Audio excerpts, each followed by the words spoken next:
Long time, I know. Excuse me for my tardiness, but it's real loud out here. Everyone's working on stuff. But I got you guys a nice little view. We'll start soon. Wait for some people to come in first.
What's going on, guys?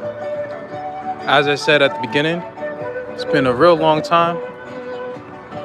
Shouldn't have left you without a dope beat to step to. We have a lot to talk about today. Just want to get to a certain spot first, because there's a point that I want to make.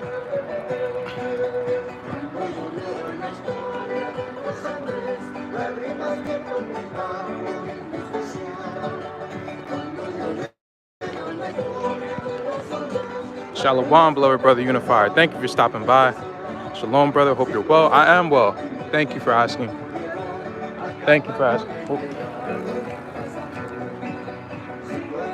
Honestly, I've never been better. And I'll go over why in a bit. Nothing has changed physically as far as my own personal situation, but my outlook has changed. So now, everything's different for me now, in a good way. So we thank Wakan for his loving kindness.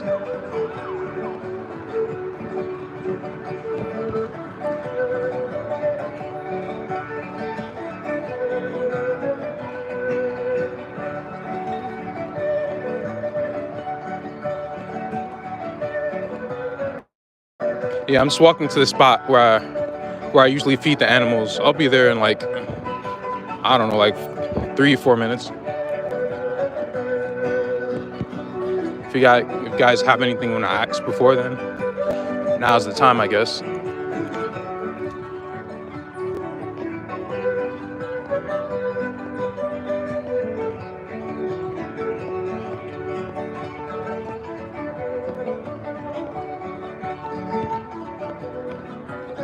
All praise to Wakan. Yeah, that's right.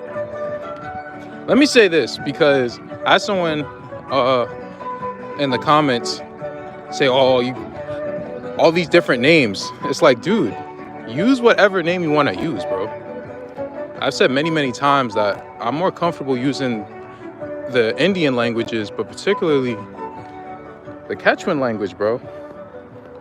So, I mean, I don't see the problem. Why can't I worship my father how I want to worship him? Like, why I gotta worship him how you want me to worship him? That's just weird. But we're gonna talk about that. We're gonna talk about it. If that's how people think, there's no judgment here. But I just have to, prove a little bit of a point. But hell yeah, all praises to Wakan Tanka Yohewa. Wakan just means Holy One. That's all it means. What's the problem? Shabbat Shalom, Unifying Fam Nation. Thank you for stopping by, sister. You were always loved and appreciated here. Hey, great day to you, brother. Greetings. Thank you for stopping by, sister. I hope that you're doing a little better. But it's going to take some time, I know. But it will get better. It will get better. Thank you for the knowledge of the Shamalites. It has changed my life. Wow, that's crazy. All praise to the Most High. Indeed. Wow. See, this is why I love information, because, or you could call it knowledge, because with knowledge you could truly change everything. I don't even notice it anymore, but when I drink other water, that's when I notice it, and I'm like, yeah, this isn't as good. It doesn't feel the same, you know. That's interesting. How many did you buy? Because I didn't buy that much. You know, I only brought, you know, a small amount because I don't really have the money to get a lot of them. But if I did, I would. You know.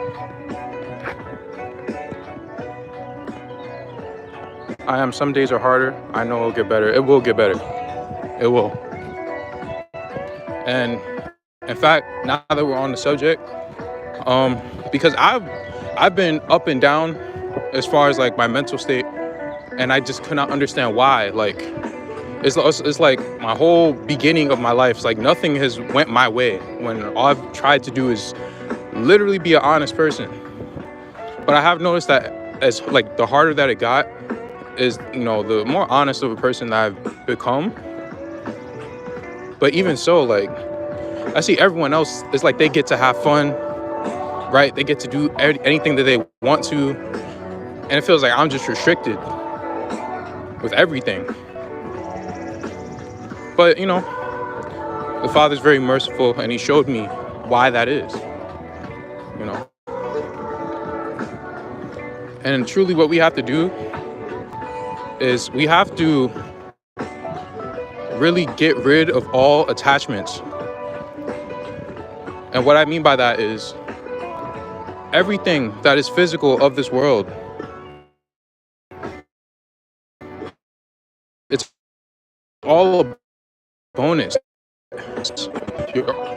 But the true gift of life, the true happiness in life, on the path back to the Father. Like me even studying the planet Saturn and what it truly means as much as I did, that was not only for anyone else, but that was for me. I shared in that video that my soul planet, the planet that governs my soul, like literally my soul, is Saturn, the planet Saturn. So that is going to restrict me heavily. It's going to make the beginning of my life incredibly hard. The Most High led me to all that information, and it gave me a lot of understanding. So whatever happens, I'm just like, you know what? I'm gonna just trust the Father, man.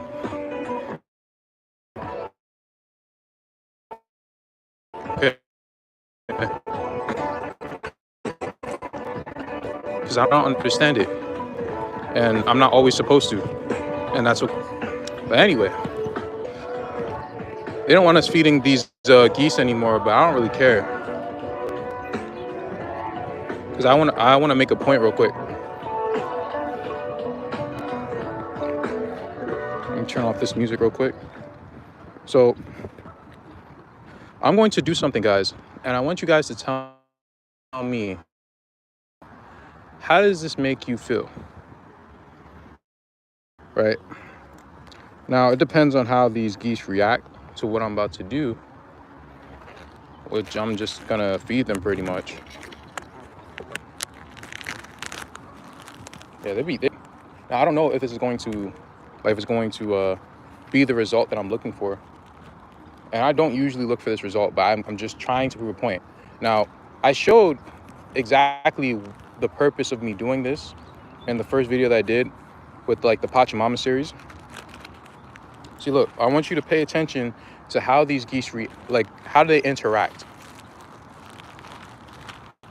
Right? I've given this geese food, right? This geese has had first dibs, pretty much. But once more of these geese show up, you're going to start seeing how they start to act. Now, this geese is already starting to do it, but pretty much what he's doing is, or I don't know if it's a he or her, but he's being greedy. He's fighting over the food. He's pushing people away, right? So you have one geese that is pretty much, being real selfish, right? Not letting the others eat, doesn't care if they eat or not. Now, let me ask you guys something. Do you feel, look at this, do you feel like punishing that geese right there? Do you feel like punishing her? How do you feel that this geese is pretty much taking all the food for herself? How do you feel? How does that make you feel? Do you hate this geese? Do you love this geese? Are you disappointed? How do you feel? How do you feel? Now they're about to start. It's about to start getting heavy. But all these geese are about to start fighting over this food. This is just what they do. They're all. I'll let me back up so I can, give you a good vantage point. But they're all about to start fighting over this food. All of them. So I'm going to ask you guys, and you guys can let me know. How do you feel? How do you feel? I'm not talking about what a book says. How do you feel when you see that these geese are fighting over this food? Do you now hate the geese that is taking the most food? Do you feel like punishing the geese? How do you feel? So I'm gonna wait, and I'm gonna wait for you guys to respond.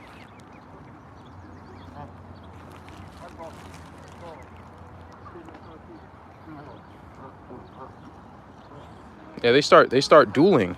It's crazy.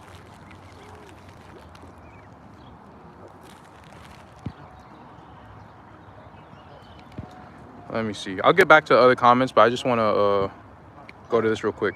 Feel compassion, like I wish I could teach these geese the right way. Never angry. I mean, do you feel angry? I don't feel angry. I might feel disappointed. I might feel sad. But do you feel angry?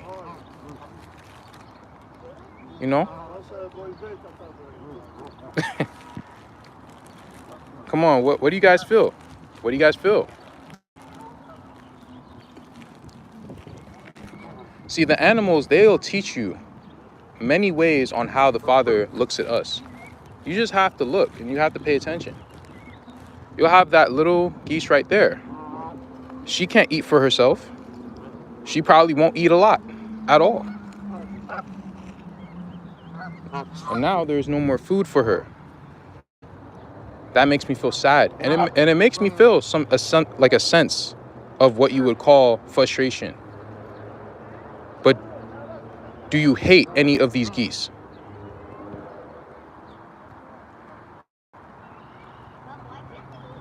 Anger is just power misdirected. Interesting. I have to think about that. That's kind of meta. It's just power misdirected.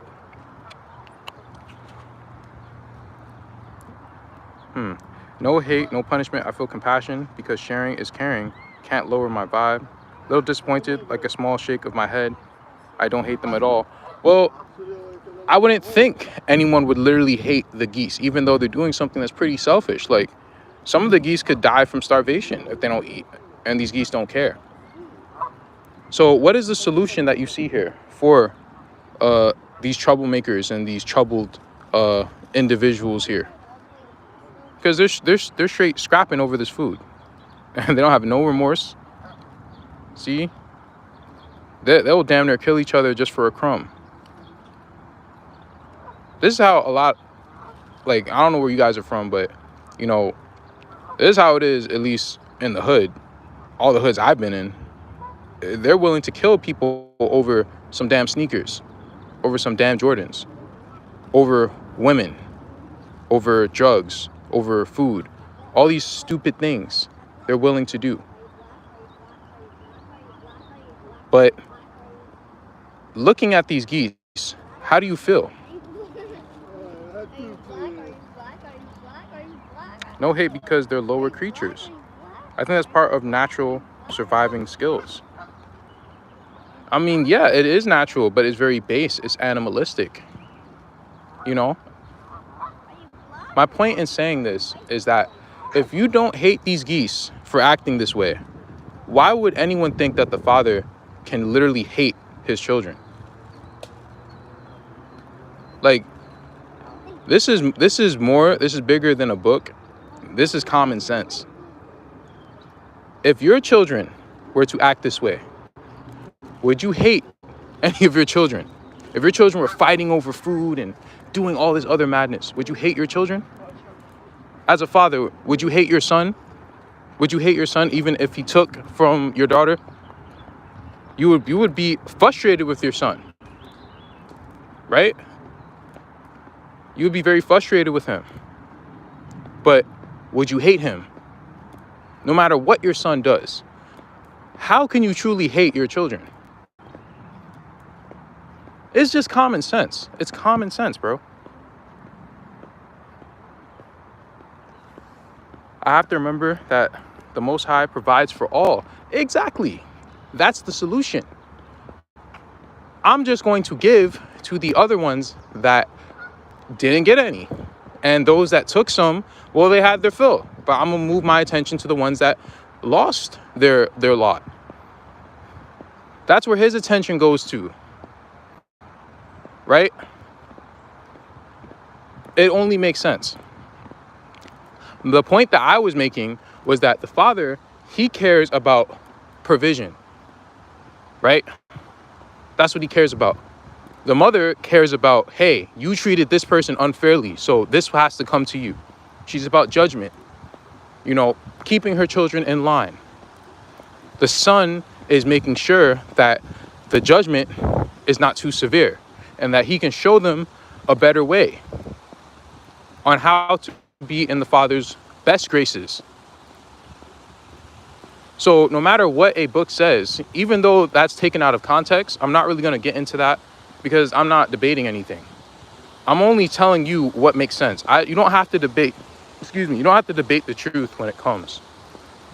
The truth is just the truth. If I have to go through all these different elaborate ways, then most likely I'm not even coming against some sort of lie. I'm just moving in a circle. So I'm just telling you that if you do not hate those geese and you do not hate your own children, why would the father hate you or hate Esau or hate anybody? He might hate what they do.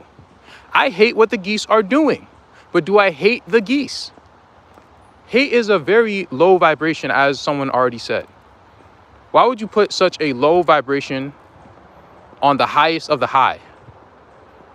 Hate is something that's so emotional, so passionate, uncontrolled. Why would you think the father is uncontrolled in his ways? That doesn't even make sense. Why? Why would you think that?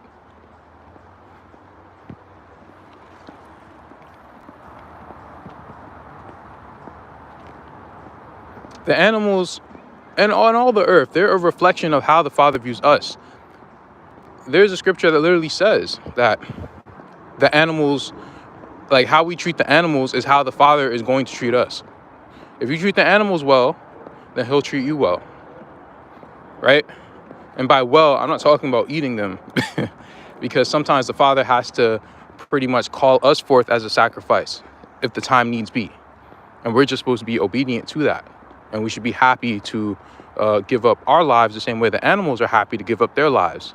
But the animals are a reflection of us. The relationship we have with the animals is similar to the one that the Father has with us.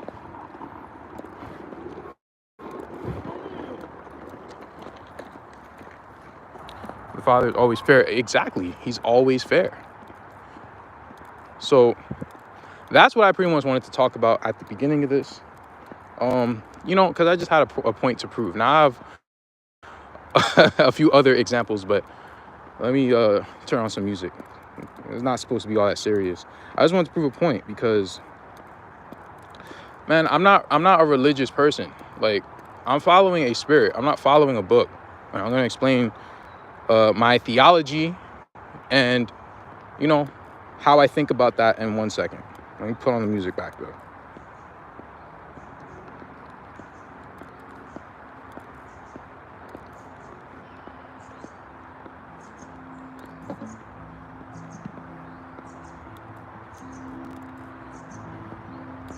The Most High is balanced. The Most High is suffering. Exactly. He's both of those things. He's both of those things, guys. And I had some notes. Again, we got a lot to get into. Got a lot. You know, I don't know, man. It's like people, maybe their parents truly hated them, right? Maybe. Now, my parents, they did things that would out that one could, they don't love themselves. But even so, I still don't truly think that they hated me. Like, that's crazy. How can a parent hate their children? It doesn't make sense.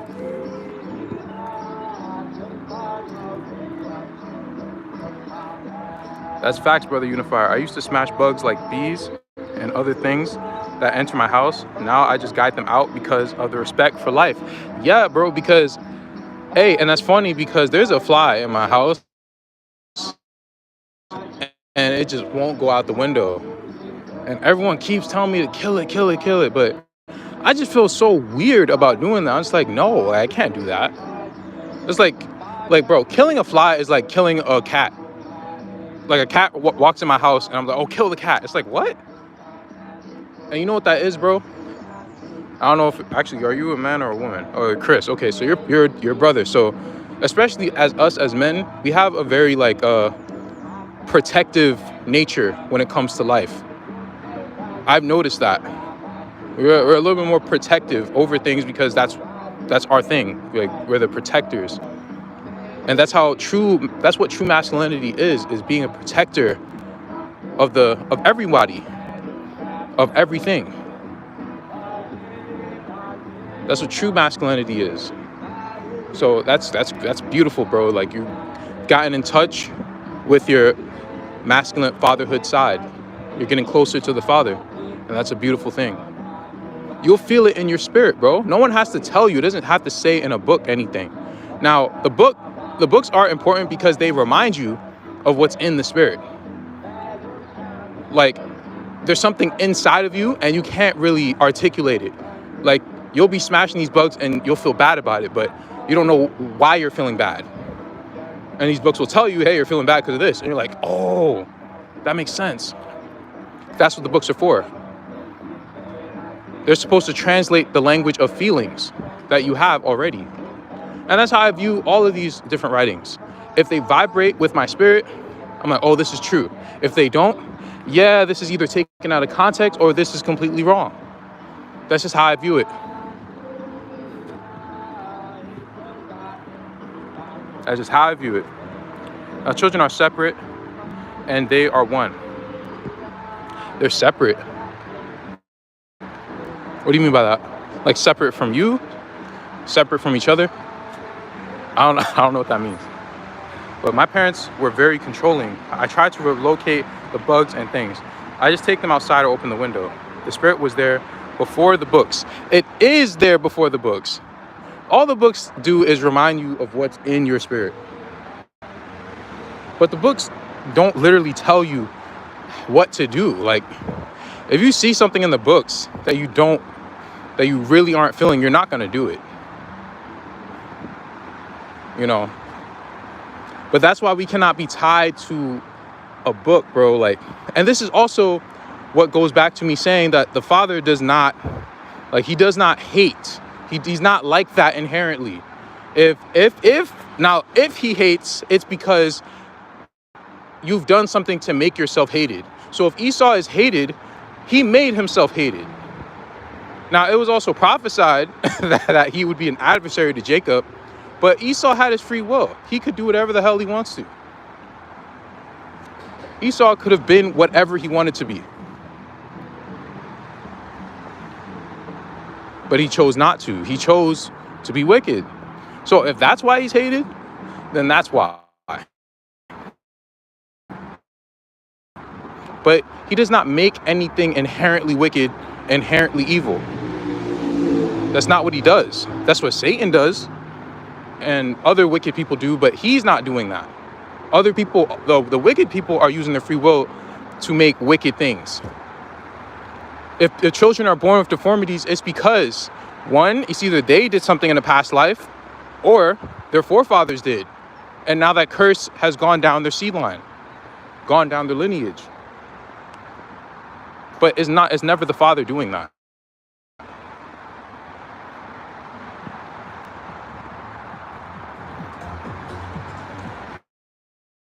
Let me give you another example, guys.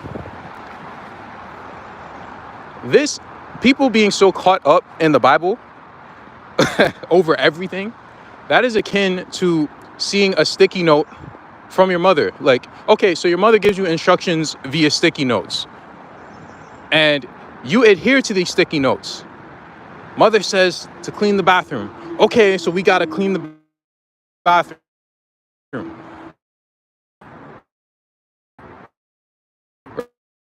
Right? So now all these people are fighting, all these children are fighting. Well, the mother said this, the mother said that. Well, we're supposed to clean it like this. Well, we're supposed to clean it like that. Well, why don't you just ask your mother? The mother is in the other room. Yet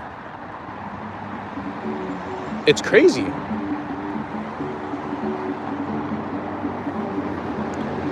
Why would I take the sticky note over the mother's word? I'm not saying you don't look at the sticky notes, you don't use them. If she says, hey, this is how I communicate with you because I'm busy. But if you're unsure about something, why not go to her?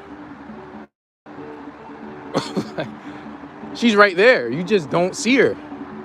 But she's always been here.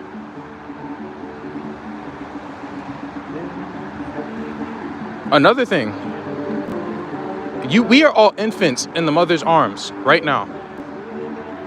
We are all infants. And first, as infants, we drink the milk of the mother. But at some point, we have to get off of the breast. We have to get off of her nipple. And we need to eat some real food. People are still 15, 16 years old, latching on to a nipple.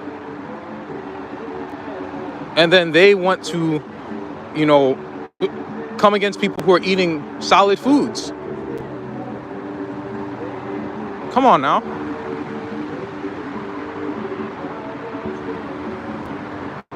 It's ridiculous, man.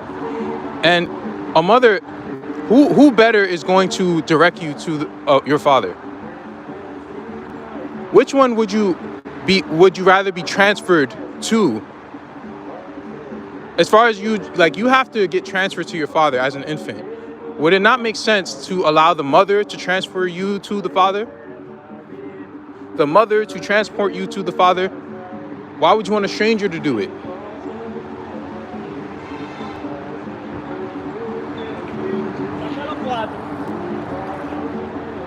Oh, this is dangerous. Let me just stay on this side. I want my mother to give me to the father directly. So each and every one of us, I suggest that we all have very solid roots, foundations in the mother. So how the mother teaches you how the mother is going to be how the father is. You see how the characteristics of the earth are. When you observe her enough, you'll realize it. You will realize how loving the earth is, how supportive she is. She only wants to see you at your best. And if she's like that, how much more is the father like? But if you are paying attention to sticky notes, then anybody can forge the mother's handwriting and make a different sticky note, if you know what I'm trying to say. So it makes a lot more sense to be rooted in the mother and not in a book. The Bible is made out of the flesh of the mother. It is made out of ink and paper and leather. All things are part of the great mother. All things part of Pachamama. Does mother not know best? That's the title of this live stream. Pachamama knows best, not a book. I am not throwing away the book, but I am not picking the book over the mother. The mother lets me know how the father is. The mother lets me know that the father truly is compassionate in his heart. And if anyone destroys anybody, it's her. Because she is frustrated with her children that she has nursed this whole time. That does not mean that she does not have love for them. But listen, when I was a kid, I spent most of my time with my mother while my father is at work, even though my mother was a nurse in New York City. So she did go to work. But I still spent most of my time with my mother when I was smaller. And when I did something wrong, it's not my father beating me, it's my mother. So that only makes sense, bro. The mother deals with us in a much more intimate way. But she is supposed to be a reflection of the love that the father has for us. So you don't discount the father. No, you see them as a family. The Most High, I don't even call him the Most High. I mainly call him, the Holy One or Father. Like, you could call him the Most High. It all means the same thing. I'm not coming against that, but I try to think of him like a father. A father. Because that's what he is. He's not my God. He's not El. He's my father. A compassionate one at that.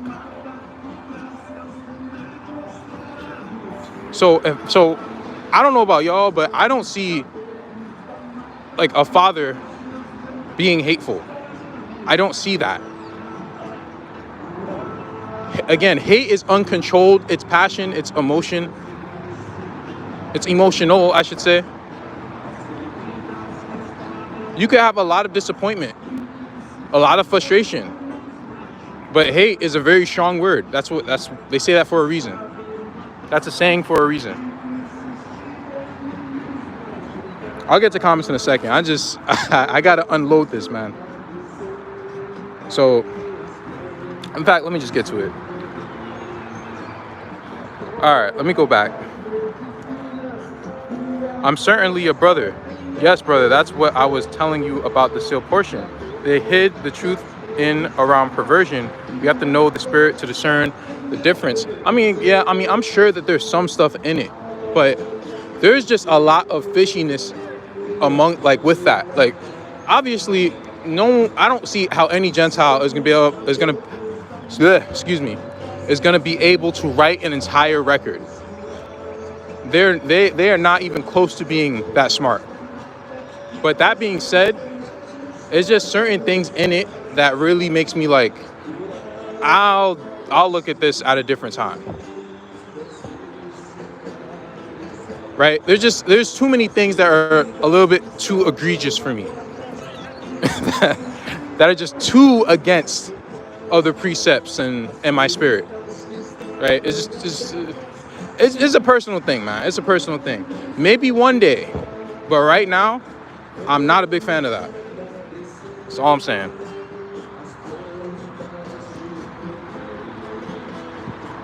Spirit's not really led to that piece of literature for the time being. Like, I've read some stuff in it. I've heard other people tell me stuff about it, and I'm like, that sounds like BS. Like, I'm not gonna lie to you.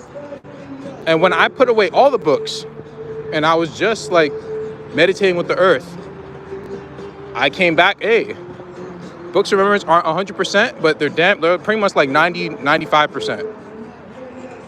Aside from the lens of the Gentiles, they're pretty accurate. Cause I get there's spirit behind it. That's all I'm saying, bro. But who knows? One day. Let me see. I'm more connected to the stone tablets because they came long before the scrolls, but I still stay aware of mistranslation in all things. The mother teaching us the difference between truth and lies. And everyone has like their own personal niche as well. Like, there is no way in hell that I'm going to be able to master all things. So I hope that no one is depending on my mastery of certain scriptures and texts, because I can't. It's impossible. It's impossible. I won't say it's impossible because I don't know what's impossible, but it's pretty hard. And I don't put that expectation on myself. I only do what I'm good at. I only focus on my calling. I don't really I don't really focus on other things. It doesn't mean that those other things are right or wrong. It just means that that's just not my focus. But I'm curious as to what stone tablets you're referring to. I'm curious about that. Encapsulated.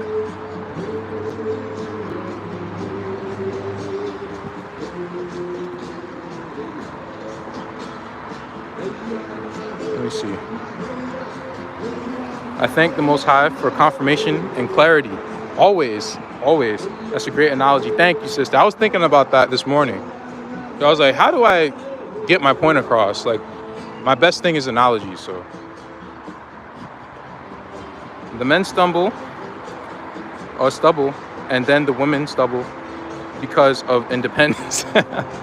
Exactly. You said it. You said it best. You said it best. I literally just had that same conversation with my sister. In fact, I really love the fact that you brought up that topic, because women truly fall, as you said, because of independence, and men fall because of arrogance. But if you really want to think about it, they're both some sort of form of arrogance. This is also why I've always said that the biggest enemy of truth is arrogance. The worst thing you can be is arrogant. When you're arrogant, you can't even hear the spirit. When you're arrogant, you like no one. You're not teachable. If you're not teachable, then what are you? You're a tree bringing forth bad fruit. You're like firewood.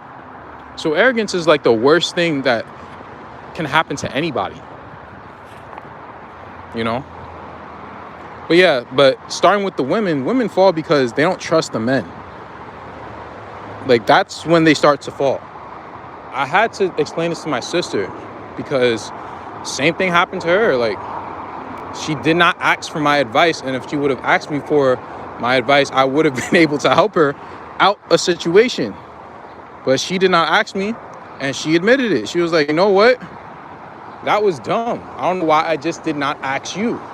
You don't have to follow my advice, but at least ask, right? At least inquire. The same way how men need to inquire of their Messiah before they make really, really important decisions. You know, women need to do that with the men because everything has an order. I'm telling everybody on my channel that we need to be taught by the mother. The mother is who's going to teach us. You know, everything has an order. We go through the mother, then the mother goes through the son goes to the father, and what have you. Like, everything has an order. The mother is physically here so she can physically teach us. Our hearts just have to be open to it. But look at how our first mother fell. Our first mother fell because she didn't trust her husband. The serpent, he got in her ear and told her some BS. But she didn't go to her husband and tell him about it because there was some sort of impurity in her heart, because she was curious to know what path it would lead her down. Curiosity killed the cat. You know? So that's where she messed up at. If she would have told her husband, hey, you know, the serpent told me this, told me if you eat from this, then we'll do this and that. He'll be like, wait, what? Man. Because that's the blessing that men have. They have discernment. So you have to trust that blessing, you know. But, hey, I hope that we can learn our lesson. You know, all of us can learn our lesson. And stop trying to do everything all on our own. But let me see.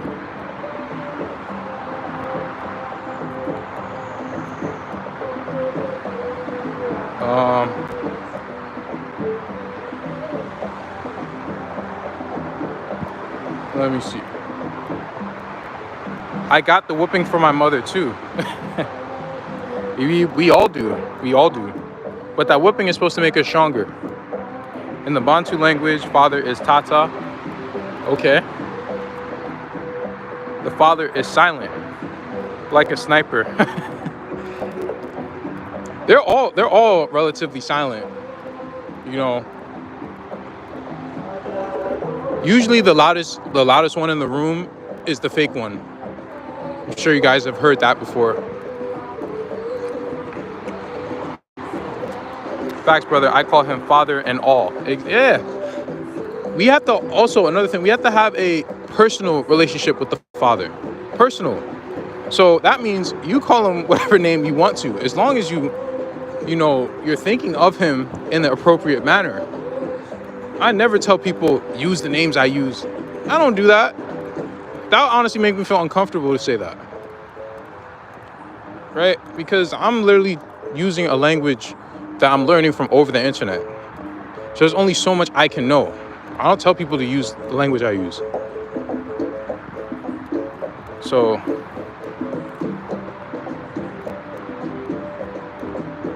let me see.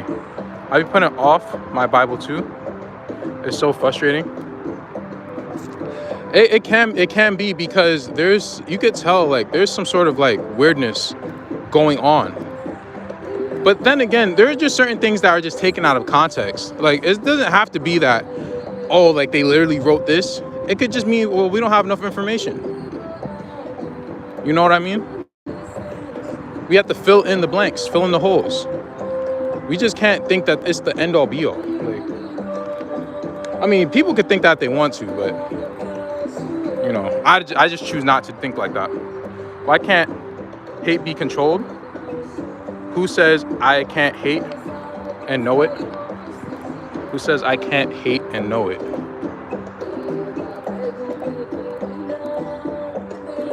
I don't get the second question. But hate is pretty much the hate is uncontrolled in nature. You could be frustrated, you could be annoyed, upset, but those are controlled. Being annoyed, frustrated, upset, but hate is coming with both a thought and a solution. It's coming with both an emotion and an emotional response. That's why hate is a low vibration, because it's an emotional response. So in essence, hate isn't controlled. Hate is just hate. Frustration is controlled. Being upset is controlled, but hate isn't. Because again, hate comes with an action. It's coming with a thought process. You've already concluded the matter. I could be upset with somebody, but I'm only upset because I'm looking for rectification. With hate, I'm not looking for the matter to get rectified.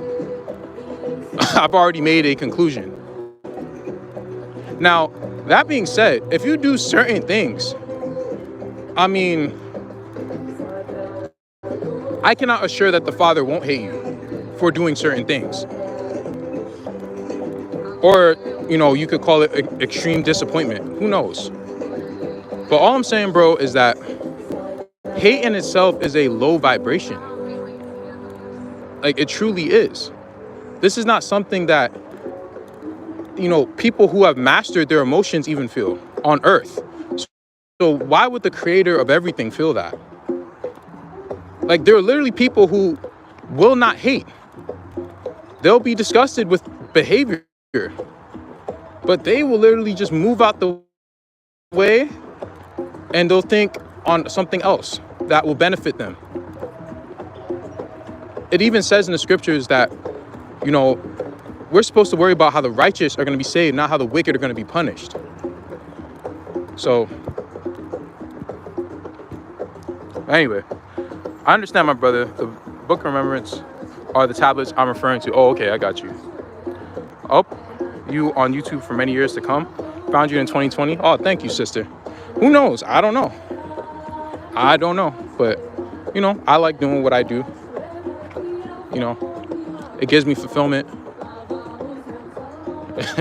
Gives me some sort of expression. Let me see.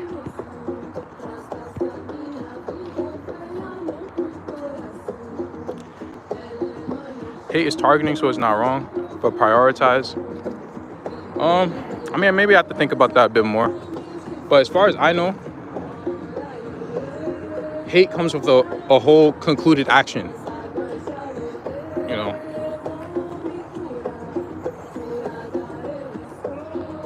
like listen, bro.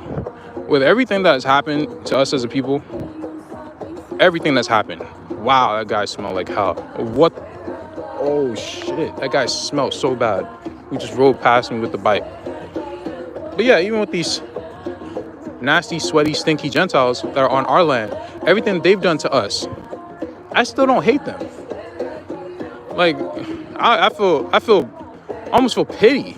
I'm just like, bro, look what you've done to yourself. I feel pity for my people, you know, but I don't feel hate, bro. Like, I don't know. That's just me. That's just me.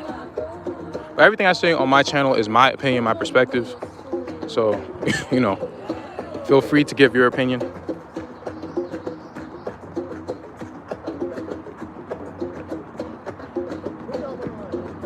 Let me see.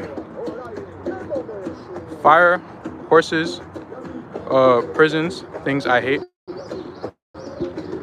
Even though the writing on cave walls are older than the scrolls found in caves, the spirit came before the stones, though that's always the most important.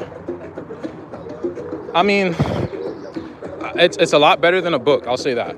It's a lot better than a book, because another thing, guys, the Bible was also rewritten and rewritten and rewritten. It had to be rewritten because of all the captivities that we were in. Write the Bible in the Babylonian captivity. So it's like a game of telephone. So I'm just like, I can't take the words all seriously, bro. I can't. A good conclusion. Let me see. Yeah, another thing, guys, like, listen, I don't know how anyone else views like their spiritual walk, but I view my walk as my walk. Whenever each and every one of us goes and we're standing before the Father and we are being judged for everything that we've done, I'm not going to be there with you. You're not going to be there with me. So I don't believe in, like we have to do things as a collective. Like, we do things individually as a collective. You know, we come together as individuals. You know, everyone has their own personal relationship with the Father. It's not really healthy to have a collective. It's not, because that means that you're going to have to follow what one singular person is saying. Everyone's going to have to follow a singular doctrine. Everyone has a different strength and a different weakness. Everyone has a different viewpoint on how they feel like they should serve the Most High. Some people care a lot more about the high holy days than others, right? Some people want to follow it in a certain way. Some people have a different view on how the Father even views his children. So it doesn't really make sense to me to come together as, we all have to be doing the same religion. Like, that's not true. We just have to have the same core beliefs. Right? That's it. We all have to say this name. Like, what? No, we don't. No, we don't. So, listen, I hope, I like to do my own thing. Follow what one person is saying, or what a group of people is saying, or what a church is saying, or what's popular. Like, I've heard someone say, well, you have to get more clout in Israel. I'm like, what? Like, what are you talking about?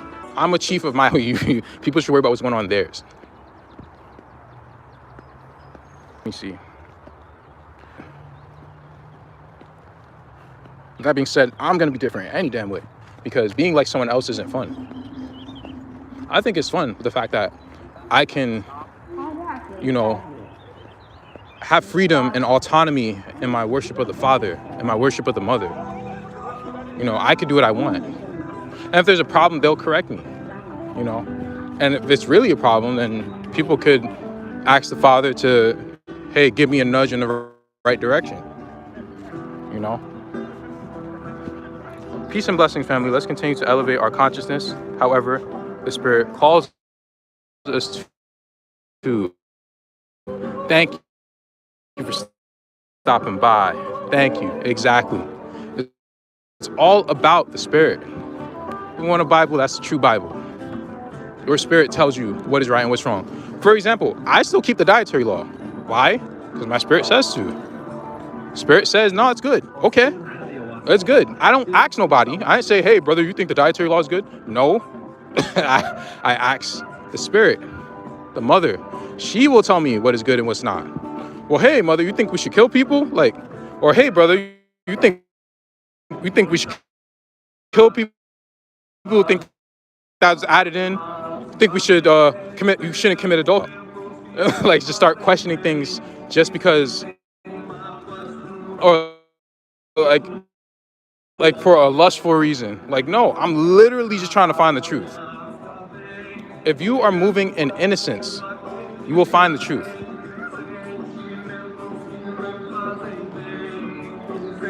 The Spirit always draw me to the right people because we'll all resonate with the same thing. Okay, my bad. It keeps going out. Let me see. It keeps going out. I'm sorry about that. There's not much I could do about it. But anyway, we have. I didn't even get to what I wanted to read.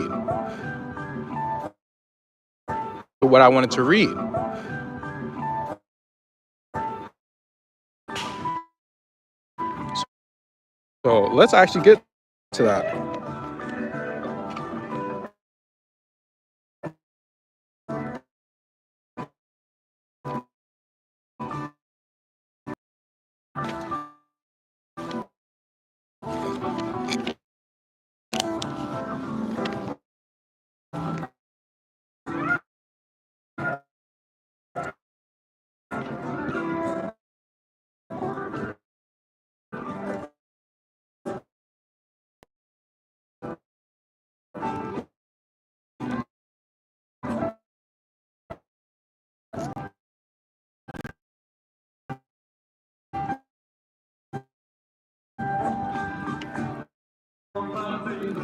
And they asked him, it was she who gave you your body of all, and it destroys semi-bodies and all living things. The blood which runs in us is born from the blood of our earthly mother. Her brooks in the mountains, flows wide in the rivers of the plains, sleeps in the lakes, rages mightily in the tempestuous seas. So, moving down, because you guys already know about this. I don't know why this song keeps repeating like this. Let me just change the song because this thing acting buggy.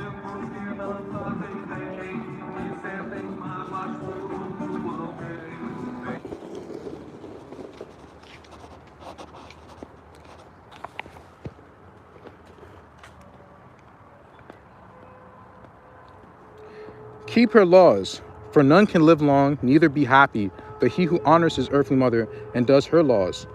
For your breath is her breath, your blood her blood, your bone her bone, your flesh her flesh, your bowels her bowels, your eyes and your ears are her eyes and ears. And the others answered, we all do the laws of Moses. So someone else in the comment section asked about this. Now, I didn't answer them, and it's honestly because, listen, what we're doing right now, this is a spiritual thing. And the main thing that I've learned over these years, guys, is that you can't convince anybody to have a spirit, or to have the spirit, or to have the spirit beckon to you. It's either you have it or you don't. Certain things you just can't explain to people. You know, when I was acting ignorant at the very beginning of this journey, no one told me anything. I didn't need anyone to tell me anything. I just kind of woke up. I just kind of got humbled, and then I woke up. For the First part of my channel, I was saying wholeheartedly, yo, the land's not here, the land's not here. All of a sudden, I'm saying that the most. Because I got humbled. So that's what I mean. It's a spiritual thing. This is a spiritual thing. This is not a physical thing.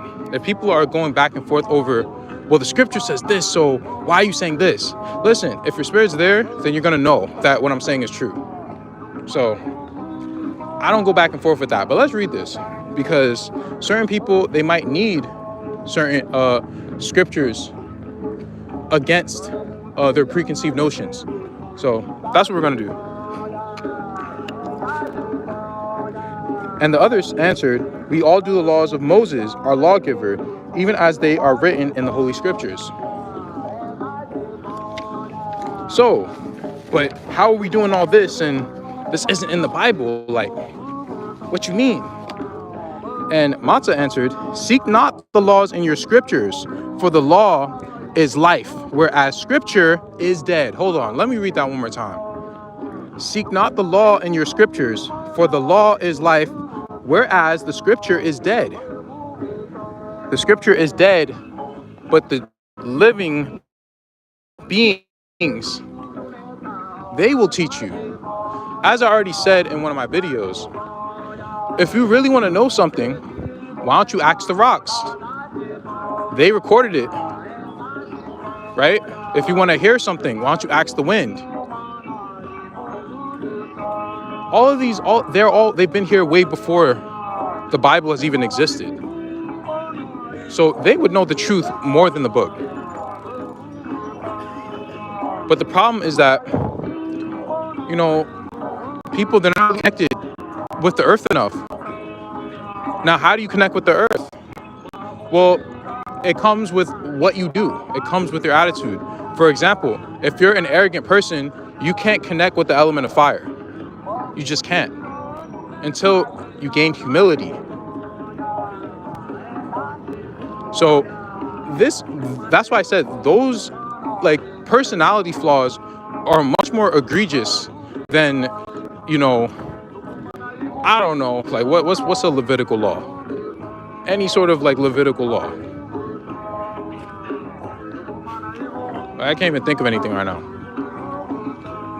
Like, you know, shaping up your head, right? Even though I still keep that law, I find value in that law. Either way, being an arrogant person is much more egregious than lining up your head or something like that. It's much more egregious.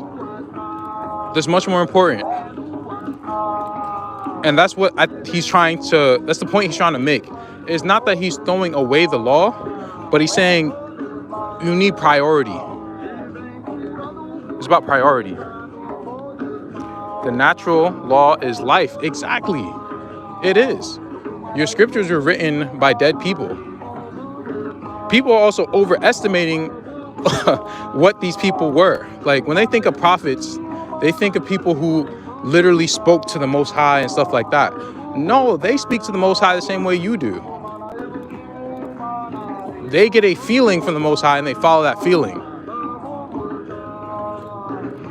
That's how they speak to the Most High. They speak to the Most High through their own heart. So if they're in a time where they're beefing heavily against Esau and they know that judgment's going to come on Esau, what do you think they're going to write? It's just little things like that, bro. It doesn't mean that they're wrong, but how they can phrase things might be wrong. Maybe how I might phrase things. If I get a message from the Father and he tells me, hey, don't worry, I'm gonna get you your land back. And I'm like, yeah, these Gentiles are gonna get destroyed off our land and stuff like that. It depends how I write it, bro. Because I don't see these people as demigods or something. Like, they're just men. They're just men, bro. Like, oh, they're prophets. They're just men. They're men like me. Like, what the hell? I speak to the Most High too.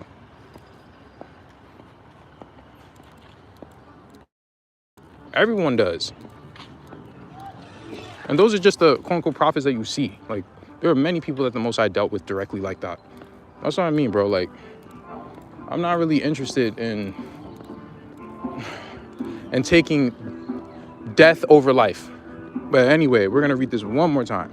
Seek not the law in your scriptures, for the law is life, whereas the scripture is dead.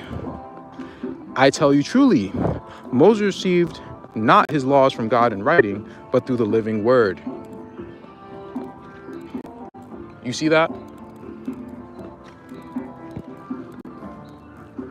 The spirit and our mother was here before any stone was carved or any character was drawn in the scroll. Exactly.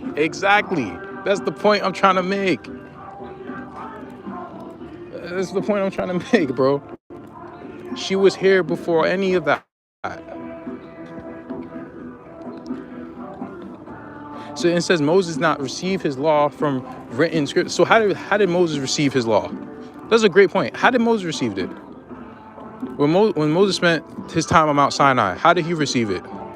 Did he receive it from Shem's writings? Did he read Shem's writings and say, oh, this is the revelation? That's not what he did. He dealt directly with the Father, right? Okay, then. So what makes Moses any better than you? See, people are actually pedestalizing these people. Moses was a righteous man, but he was still a man.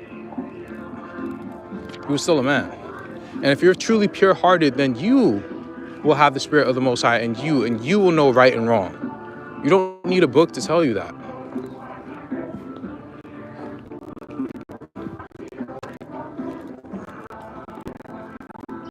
The law is living word of the living God to living prophets for living men. Let me read that again. It's a tongue twister, bro. The law is living word of living God to living prophets for living men. And everything that is life is the law written. You will find it in the grass, in the tree, in the river, in the mountain, in the birds of heaven, and the fishes of the sea.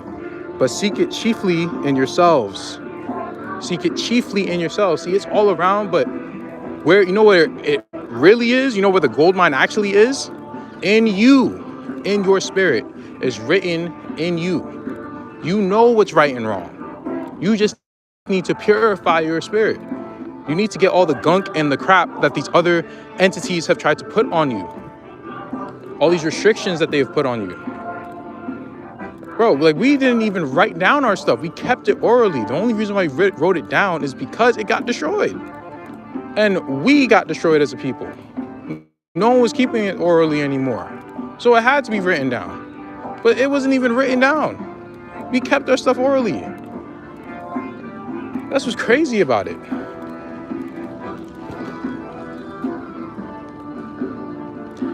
He that has clean hands and pure heart, he or she will be able to stand. Where's that a quote from? It's a great quote, but where's that a quote from?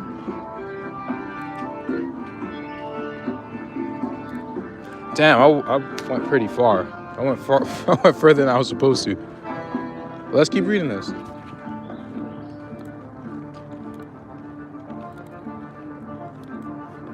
But seek it chiefly in yourselves, for I tell you truly, all living things are nearer to God than the scripture, which is without life. See, all living things are nearer to Wakan.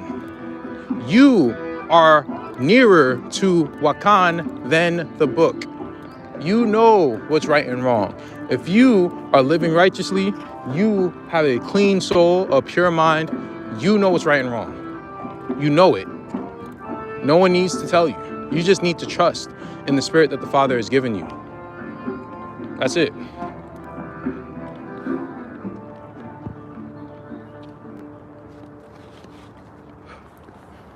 All of nature and the Most High's creations follow what has even commanded of them, except people lead away by hearts and the words of others. The law is supposed to be written in our hearts. Exactly.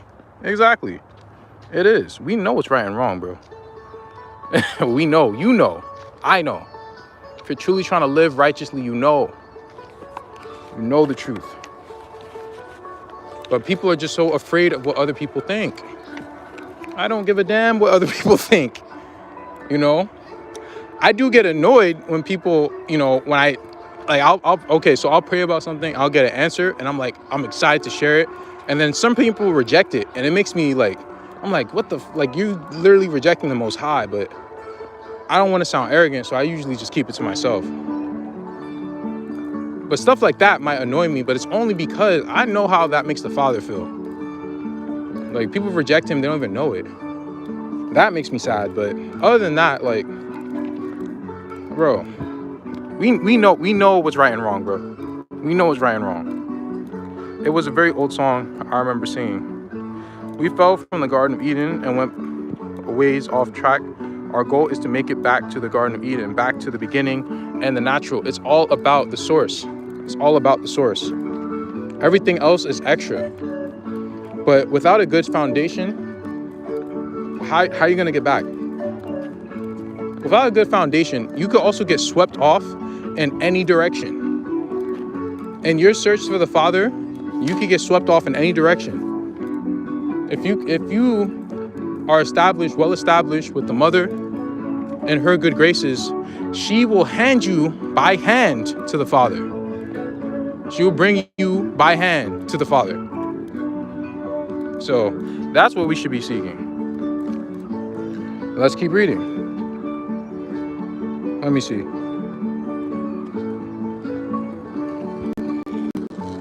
So Wakan so made life in all things, that they might be the everlasting word, teach the laws of the true God to man. Wakan wrote not the laws in pages of books, but in your hearts and in your spirit. They are your breath, your blood, your bone, in your flesh, your bowels, your ears, your eyes, and every little part of your body. They are present in the air, in the water, in the earth, in the plants, in the sunbeams, in the depths, and in the heights.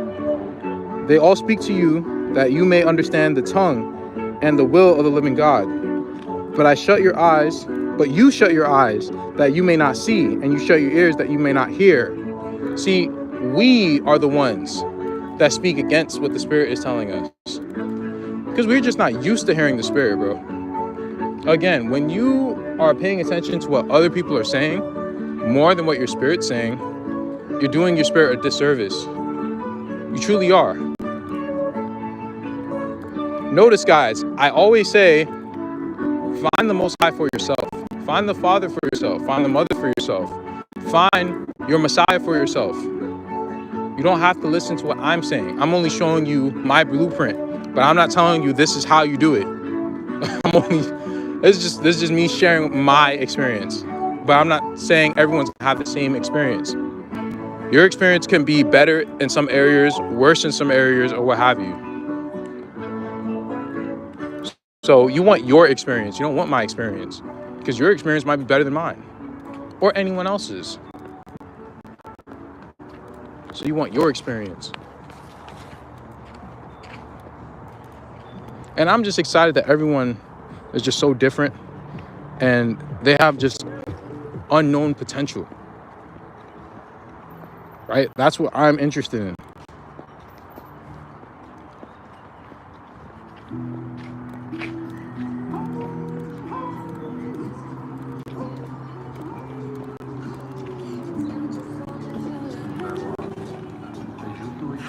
Well, that's pretty nice over there. I might go over there.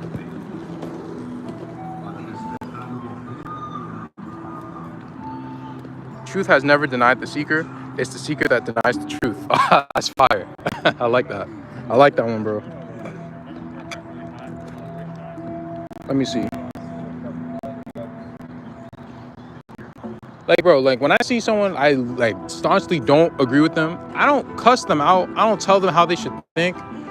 I literally like ask the Father to lead them in the right direction if their humility allows them to. If they're truly searching for the truth, let them find it. That's what I ask. But I don't necessarily tell people what to do. I don't. Unless they ask. If they ask, then I'll say. But if they don't ask, I don't do it.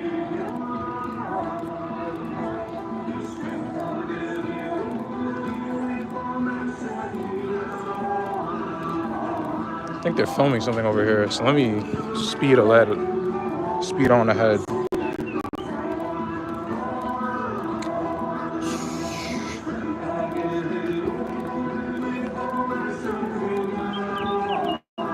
But you shut your eyes that you may not see, and you shut your ears that you may not hear. I tell you truly that the scripture is the work of man, but life and all of his hosts are the work of our Father. Wherefore do you not listen to the words of our Father, which are written in his works? And wherefore do you study the dead scriptures, which are the work of the hands of men? You guys hear that, man? But this is why you had all those, even the Mayans. The Mayans, they meditated a lot in nature and things of that sort. That's what they did. That's what they did in Southeast Asia. You know, all of these different cultures, they did stuff like this. They would be around nature a lot. Everything they would have, all their habitations would be made out of nature. We have to ask why. Why did they do these things? We are each on different paths to oneness, but on one accord with the Most High. Exactly. Well said. Well said. We don't have to be on the same path to be one. The Father has so many different aspects to him. That's another thing. Like, we all also represent a different aspect of the Father. You guys know, like, the zodiacs and astrology and stuff like that. All those are different aspects of him. Especially when I was studying, like, the Vedic astrology and stuff like that. And the nakshatras and stuff like that. All of them represent, like, what they call Brahman, or Brahma casting out a certain or different, I don't know how you say it, like parts of him and making it into creations. You might have a creation that is all about, you know, wrath and what have you. Another that's all about love. Another that's all about sexuality. It's different aspects of him. It's just when it's done pervertedly and it's done in an evil way, that's when it's evil. But they're still all aspects of him. And if we're all different aspects of the Father in some sort of way, it really wouldn't make sense that we should all be doing the same thing. It doesn't make sense to me. I think totally different from how other people think. And I could appreciate how other people think. Right? I truly can. To give you an example, I'm much more of a logical thinker when it comes to making, like, proofs and stuff like that. But my sister, she's not as much of a logical thinker as she's more of a instinctual thinker. And I'll notice that while she might not have all of the answers, she'll be at the right, she might not have all of the information to make an answer. She'll make a conclusion and it'll be right. And I'm like, wait a minute. So it'll take me like a whole month to come to that same conclusion, right? But I'll have to circle back to it because I need to gather the information. So that makes me actually respect the fact that she's able to sense things and just make a conclusion. And while I need to take way more time, way more thinking power and energy just to get to the same spot. So I can see that as a strength, right? It's different. It's way different from how I think and how I come to conclusions. But at the same time, depending on the situation, it could be seen as better. So let me see. Did I cut out or something? Shalom. Thank you for stopping by, sister. We was all chosen to come here and complete different missions as well, but it's all for the greater purpose. Exactly. So we shouldn't be telling people how to do their missions. We don't even know how we're doing our mission. I don't even know my full mission. Why am I telling other people, oh, you need to do this, you need to call on this name, you need to do that? Like, I'm not worried about that, bro. I got so much to worry about with myself, man.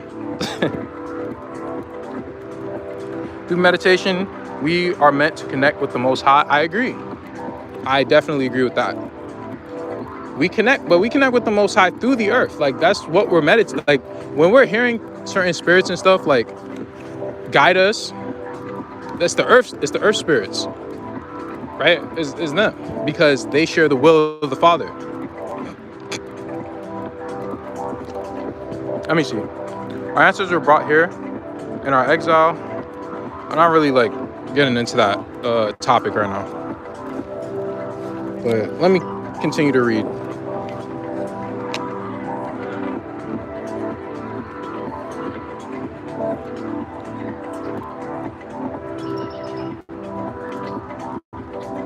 How many we read the laws of God elsewhere than in the scriptures? Where are they written? Read them to us from there where you see them. For we know nothing else but the scriptures which we have inherited from our forefathers.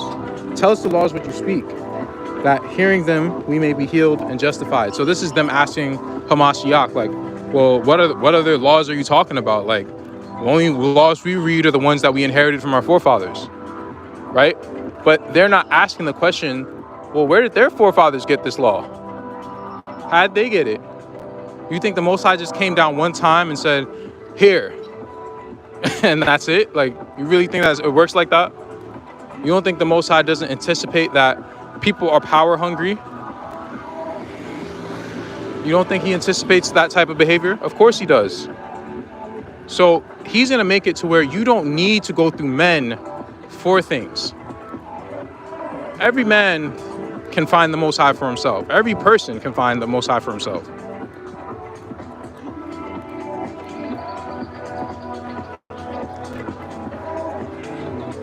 Let me see.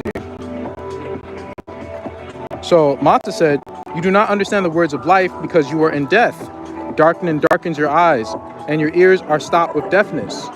For I tell you, it profits you not at all that you pore over dead scriptures, if by your deeds you deny him who has given you the scriptures. You see? It's not profitable to deny the person who gave our forefathers the scriptures, to pick these words over him. All of this is all Wakan, Tanka. This is all him. The mother is part of him. It's a different aspect of him. So if the mother's spirits are leading you in a certain direction and you don't follow because you're following scriptures, you're doing him a disservice because they're trying to tell you what is right and what's wrong, and you just need to listen.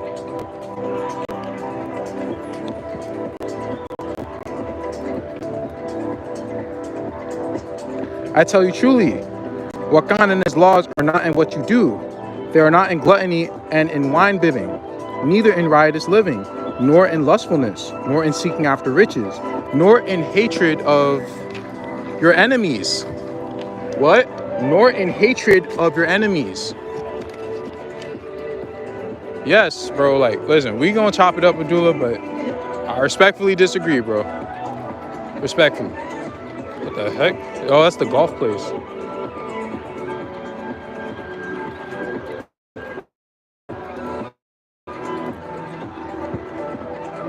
Anyway, let's keep going. For all these things are far from the true Father and from his angels.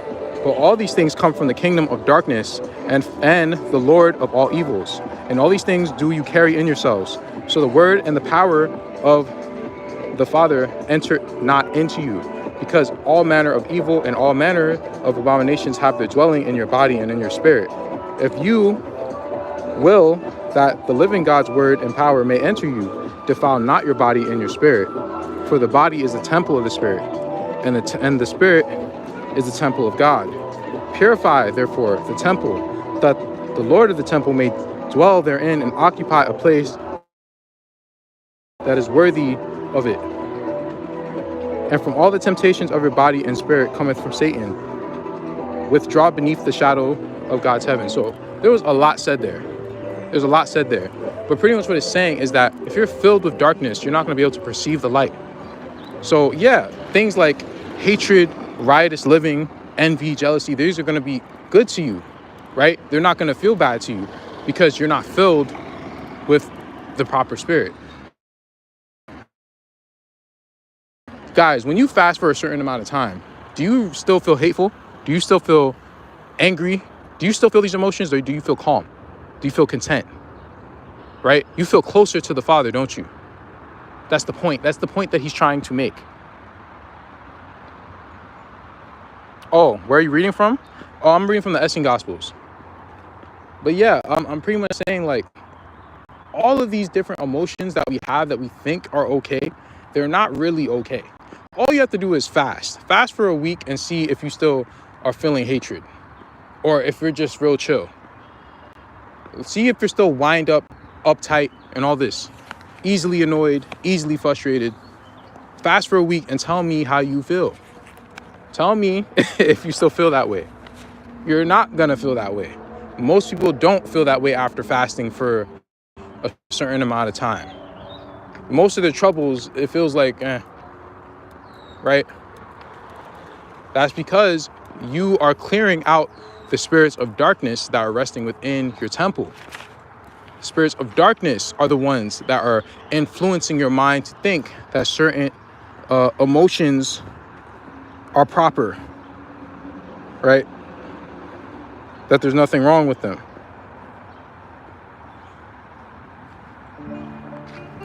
So I could respect that.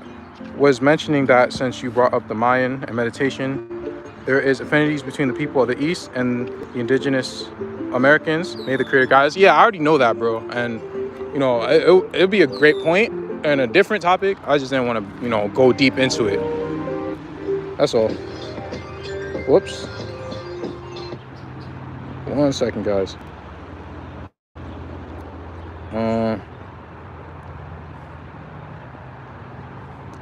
Oh, that's my joint.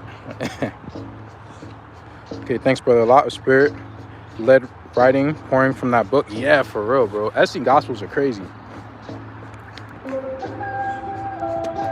So continuing in the Essene Gospel, I think this is book 2 here. The 7th day is the Sabbath. Thou shalt remember it and keep it holy. The Sabbath is the day of the light of the law of thy God. That's written weird, but in it thou shalt not work, but search the light, the kingdom of thy God, and all things shall be given unto thee. For know ye that during 6 days thou shalt work with the angels, but the 7th day shalt thou dwell in light of thy Lord, who is the holy law.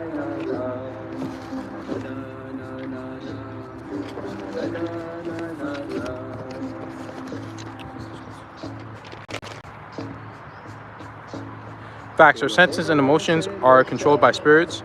You should check out the testaments of each of the 12 patriarchs. They warned against certain things and how their sons should stay away from. Yeah, I've read that before, bro. It's true. And in fact, I think, let me give you guys an example of something. So this is an example of how, like, all of our behavior is very, very important. Even how we think. Even thinking in a, you know, in a negative or hateful way is going to impact like everything. For example, Benjamin and Joseph, when Joseph hadn't revealed himself as being related to the rest of his brothers, is when they first got to Egypt. Benjamin knew it before all of them. And Joseph and Benjamin made like this little plan on like, okay, well, Benjamin stole something, so Benjamin would be in trouble. And the brothers, they were saying some real nasty, hurtful things to Benjamin. But Benjamin was humble and he just didn't say anything. And because of that, Benjamin was blessed with having, you know, Jerusalem around his area of land. But little things like that makes a big difference. It makes a huge difference. Everything you think makes a difference. Everything. Peace be upon you, brother, loving kindness. Thank you, sister. Thank you for stopping by. And I have a phrase that I say, it makes me feel better. I say, Wakan Kai Alpa Munai Winai, which means the Holy One is all loving kindness forever. And it always makes me feel good when I say it. I say, Wakan Kai Alpa Munai Winai. It's like a slogan.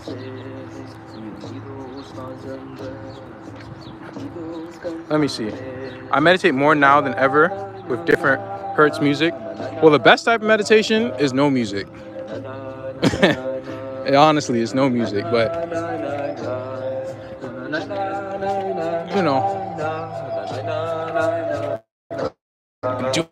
do what you feel comfortable with at the end of the day. Let me see. Shalom. I finally catch another live. Hey, I mean, it's the first day back. Wait.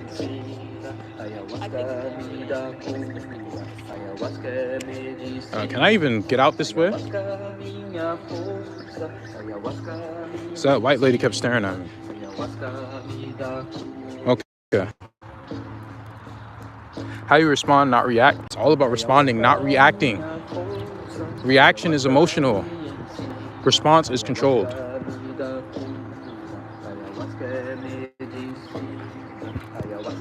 Forgotten Books of Eden. Great references, family. The Forgotten Books of Eden. I think I've read that before. I think you're referring to the 12 patriarchs, it being in there, right? Yes, brother. Glad to be enjoying the vibe. Hey, thank you for stopping by, sister. So, let me see what else I got. Okay, so thou shalt not take away the life from any living thing. Life only comes from Wakan, who giveth it and taketh it away. Thou shalt not debase love. Like, it's funny, I just had to say something. I noticed that, like, that's a common thing that women like to say, like, oh, I gave you life and I can take it away. And I was just like, bro, man, that never resonated with me.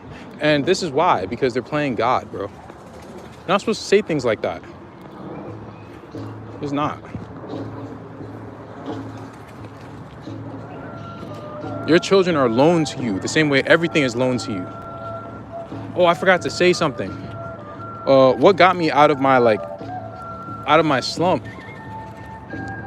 And okay, so for a few months, like, a lot of things had been like getting like tested, right? Like my respect would get tested, or like my resources would get tested. But it was finally when I realized, hey, I'm supposed to be okay with not having it. When I finally let it go and I just saw myself as a individual entity, like, I don't need anything. All I have is the clothes on my back. And I'm okay with everything being taken. That's when I finally, like, sort of reached enlightenment, where I finally was able to just be like, you know what, I could let go. I imagined myself on top of the highest mountain on earth. Like, this mountain reached up to the universe, to space. And everything below me, like, no possessions, none of this, all this other stuff doesn't matter. The only thing that matters is my relationship with the Father. When I did that, I felt a lot better about everything. Is my music finished? Oh, no, it's not.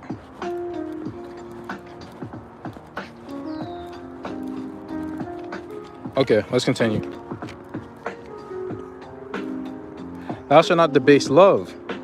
It is the sacred gift of the Heavenly Father. Thou shalt not trade thy soul, the priceless gift of the loving God, for the riches of the world, which are as seeds sown on stony ground, having no root in themselves, and so enduring but for a little while.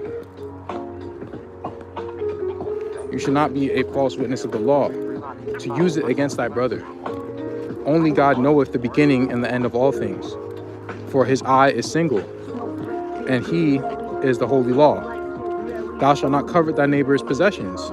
The law giveth unto thee much greater gifts, even the earth and the heavens, if thou keep the commandments of the Lord thy God. So what he's pretty much doing is he's going through all of the so-called commandments, and he's showing you the origin of the commandments, right? He's pretty much incorporating the law within these commandments. Like, okay, one of the commandments is thou shalt not covet anything of thy neighbors, right? Okay, well, why? Because the Father gave you everything already. You don't cover his wife. Why? He gave every man a rib. So you have your own. In fact, she's going to be a better match for you than anyone else's. You know, don't cover his land. Why? Because he already gave you land. Don't cover his manservant, his maidservant. Why? Because if he has those things, then he worked hard for it. And if you want it, then you need to work hard for it. And when you do work hard for it, you'll enjoy it.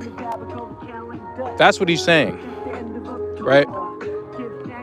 Everything, all of the law, it has to be based on the living word.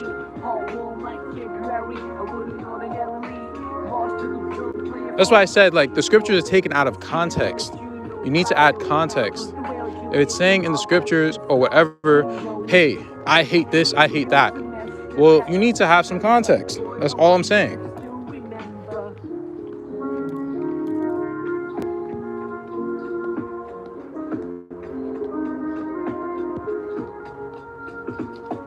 Nice lo-fi right there. Nah, bro. Nah, that's low-key disrespectful, bro. Do not call this no damn lo-fi. This is not lo-fi, bro. Yo, lo-fi. What? Wow, I'm so offended. Oh my gosh. Nah. Proud of you, bro. You came a long way. Shalom. Thank you, bro. Thank you. Thank you. Wait, is that Dean?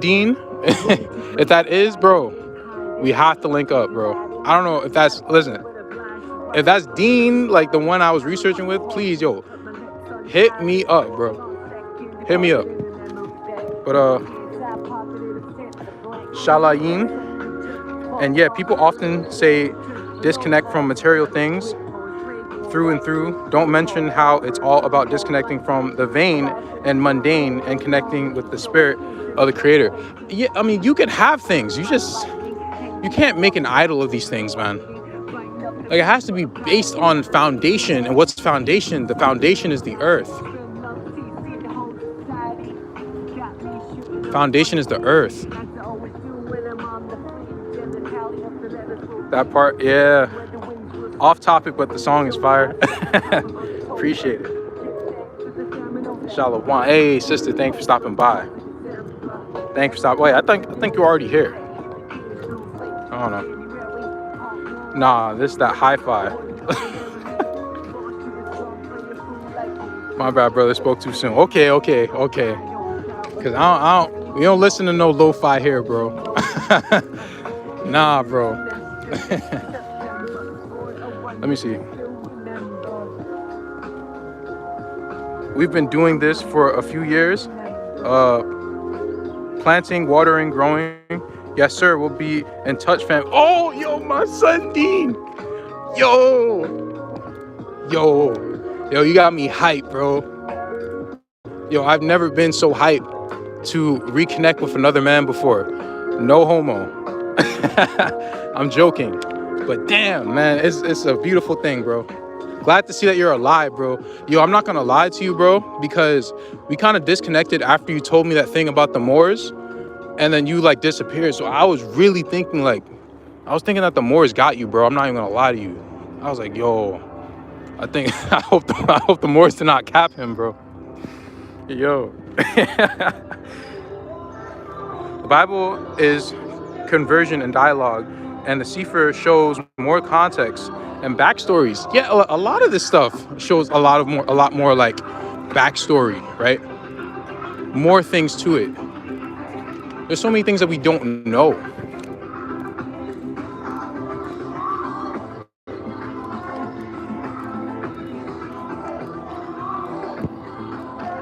So many things we don't know.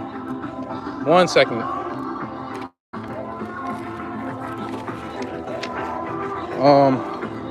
Let's continue.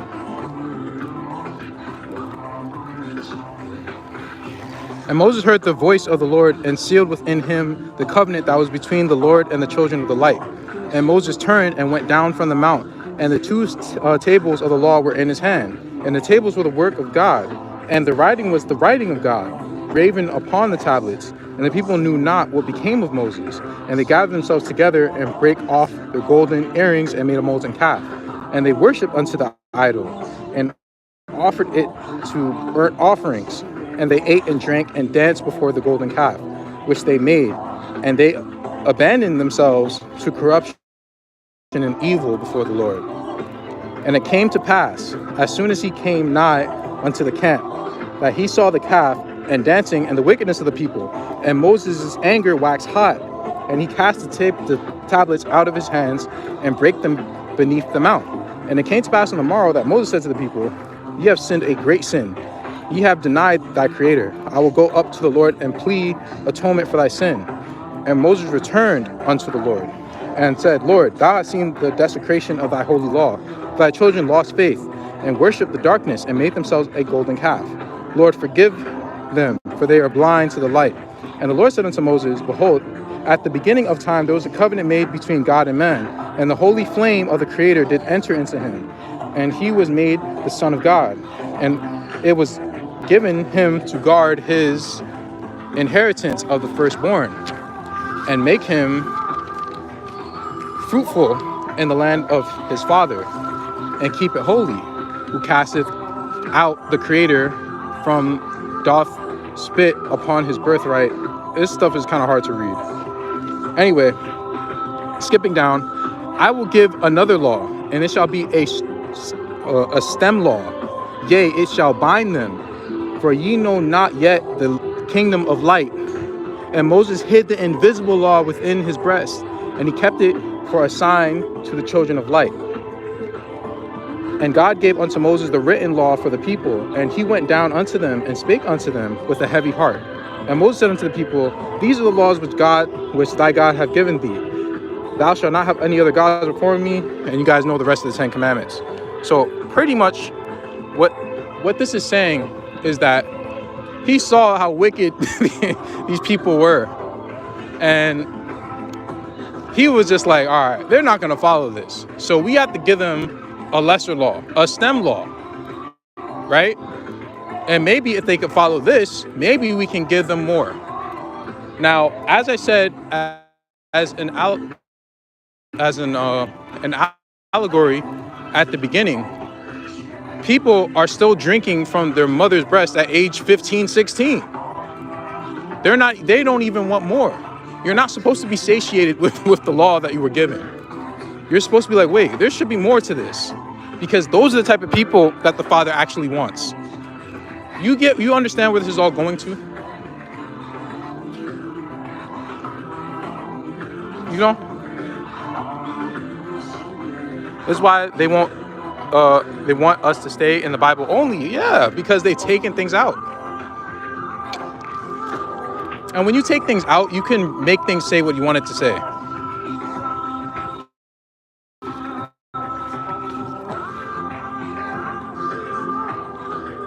Your song list, where can I listen? I'll put it after. I'll make the list public and I'll put it after. What is the greater law? I don't think he said it yet. That's a good question, actually. I don't think he said it yet.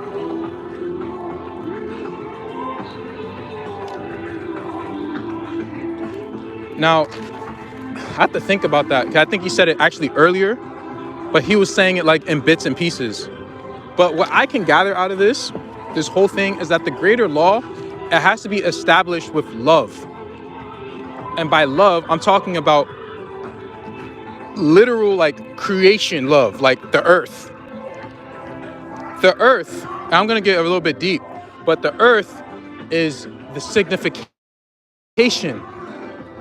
of the love that the Father has for all of us. You see how green the earth is? You ever wonder why the earth is green? I went over this in the part 3 of the crystal spiral thing I did, and I was showing how the earth, it absorbs all the colors except for green, and that's why the earth is green. But why? Why does it not absorb green? Well, it says I think in ancient grandmothers, that the Father, he left his love on the earth to be a signifier of his love. Green is the color of love. Green is the color of love. It's the heart chakra. That's why the earth is green, because it's a signification of the Father's love for us.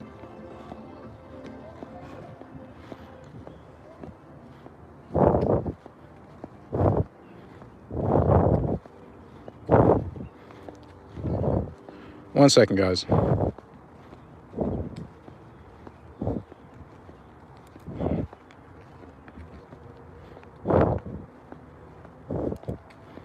What the heck?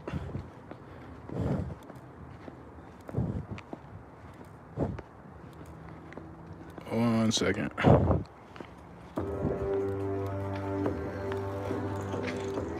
Yeah, my speaker's is about to die soon.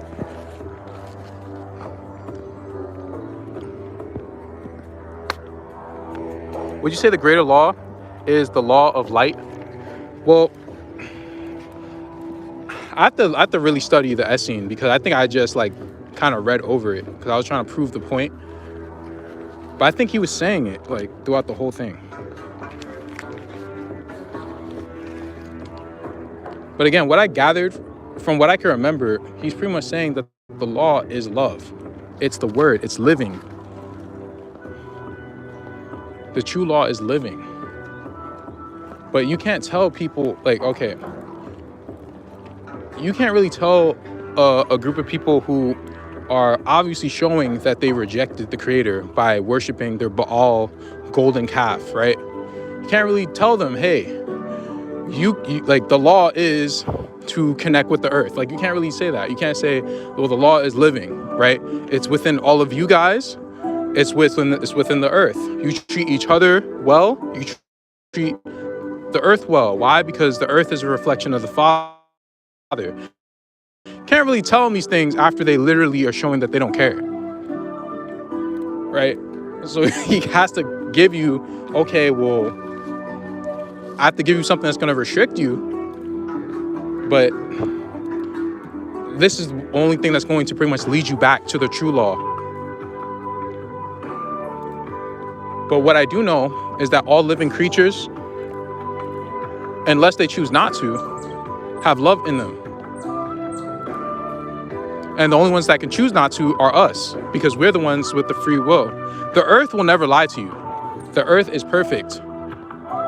Why is she perfect? Because there was a great sevening made back in ancient times to where they can't choose right and wrong. They've already chosen right, so they're permanently right. Now, this sevening is going to happen once more. And this is when we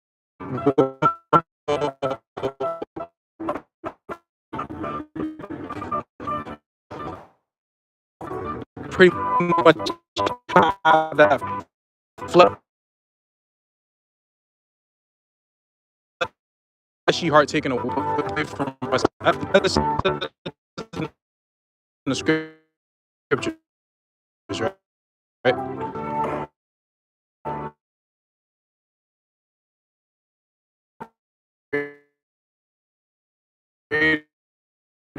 Yep, green is my favorite color. That's actually my favorite color. That's always been my favorite color.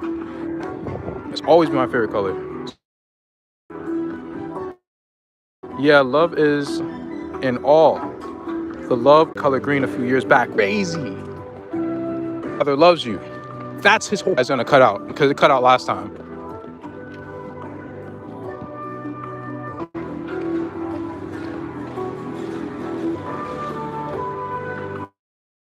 Oh, it didn't. What the heck? Okay. The demons, which are, technology, metals, and things of that sort, they've picked their side. So they're always going to be wicked. Satan is always going to be wicked. His demons are always going to be wicked. There's no saving them. Right? There's no turning back. Now, at a certain point, another sevening is going to occur to where people are going to be sevened. And the good ones are going to be on this side, and the wicked ones are going to be on that side. And there's nothing you could do after that. Once it happens, it happens. So that's what I was talking about.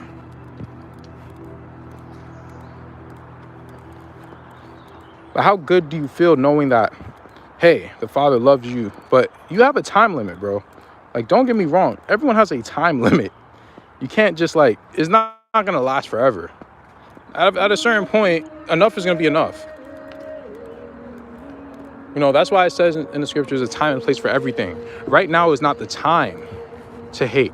There will be a time to hate when the sevening occurs, when it's really at the end of the clock, bro. When the clock strikes 0, that's when it's on. But right now, it's not necessarily fully finished yet. So the focus should really be, hey, how could I help this person be on the right path? Right? No weapon formed against us will prosper. Oh, that's another thing. Thank you for reminding me. I don't know why that reminded me of it, but did you guys see that Stranger Things, the new season? If you guys watched that, my sister told me about. I don't keep up with this stuff anymore. I don't. I really, really don't. But I did watch that, so okay, we could check it out. And it was pretty good. I really liked it. I'm not really into like decoding the whole shows like that anymore. Like, I just found that's a bit of a waste of time. I can use my time in a little bit of a more productive way. But from what I saw, like, it was pretty good. Now, here's something I want you guys to look at though, because it's interesting. The only so-called black main character, Lucas, the black kid, I noticed